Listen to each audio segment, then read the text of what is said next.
Good evening. You're watching Fiji Today News. I'm Lavanir Ndiva. The Prime Minister, Commodore Bainimarama, who was chief guest at the Fiji Corrections Talei Painting and Art Exhibition at the Tangimudhia Art Gallery, said the display helps offenders receive a second chance in life. Commodore Bainimarama said, as human beings, we must empower and uplift the lives of all people, especially those that have found themselves on the wrong side of the law. The Talei exhibition is a collaboration between government and private sectors such as ANZ and non-governmental organizations. The exhibition at the Koravo Correctional Services was implemented under the leadership of the former Commissioner of Corrections, Brigadier General Ioane Nabalrua, in 2008, and the same year the Yellow Ribbon Project was launched.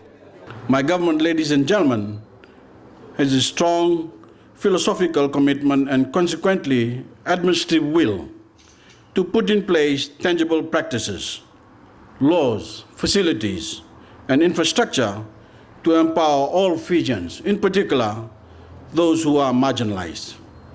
Your presence here tonight shows your strong support and commitment to that philosophy. Commodore Bainimarama said it was this recognition and the initiative to harness these talents gave rise to an art gallery concept under the Yellow Ribbon Project. He said artistic potential among inmates has been recognized all over the world. The art program has proven to be a very effective program that teaches not only practical craft skills to inmates, which will help in their financial stability once they are out of prison, but also nurtures their emotional development through appreciation of art and encouraging their creativity. The program has been offered the opportunity as resident artists at the Sofitel in Nadi and other international chains represented in Fiji that have lent support to the cause. Meanwhile, as the country prepares to take the necessary steps to vote in the country's parliamentary elections in 2014, the Attorney General Ayaz Sayed Qayyum yesterday announced that plans to register some of Fiji's 660,000 eligible voters is on track. With free and fair elections clearly in sight, the Bainimarama government continues to strive to ensure Fiji's body of employment and labour laws reflect its duty and commitment to the Fijian people. Of recent note, we are pleased to have announced this week that our plan to register some of Fiji's 660,000 eligible voters is on track. A call for the expressions of interest for the registration of voters through an electronic voter registration system was also issued, as you are aware of. The plan calls for the effort to commence in January and conclude by the end of June next year. The Essential National Industries and Designated Corporations regulations are effectively in full force after the announcement made by the Attorney General Ayaz Sayed Qayyum yesterday. Sayed Qayyum said the regulations declare essential national industries and corporations deemed vital to the economic well-being and security of Fiji.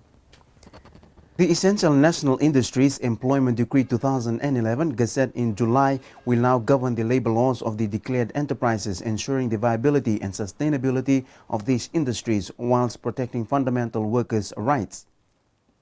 The designated companies are, or entities are, under the public utilities industry, it's Fiji Electricity Authority and the Water Authority of Fiji.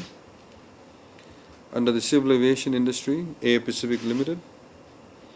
Under the telecommunications industry, we have Fiji Broadcasting Corporation Limited, Telecom Fiji Limited, Fiji International Telecommunications Limited, or Fintel. In the financial industry, we have the ANZ Banking Group, Bank of Baroda, Bank of South Pacific, Westpac Banking Corporation, and FIRCA, or Fiji Revenue and Customs Authority. Mr. Sayed Qayyum said that the industry sectors included in the regulations are limited to those deemed essential to Fiji. He said it is in the best interest of Fijians to prevent disruptions to their operations. The regulations will not apply to the private sector despite the exception of 4 foreign-owned banks. Government is committed for providing and protecting workers' rights seriously so there is a just and fair society, social and economic justice. So there is no misunderstanding or room for misinterpretation among the rights protected and extended to workers of industries provided for in the decree.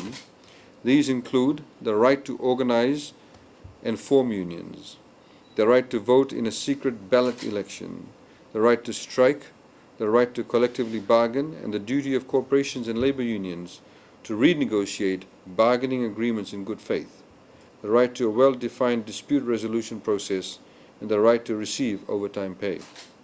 Mr. Sayed Qayyum noted that government is constructively engaging with organizations such as the International Labour Organization. Let's take a break now. More when we come back.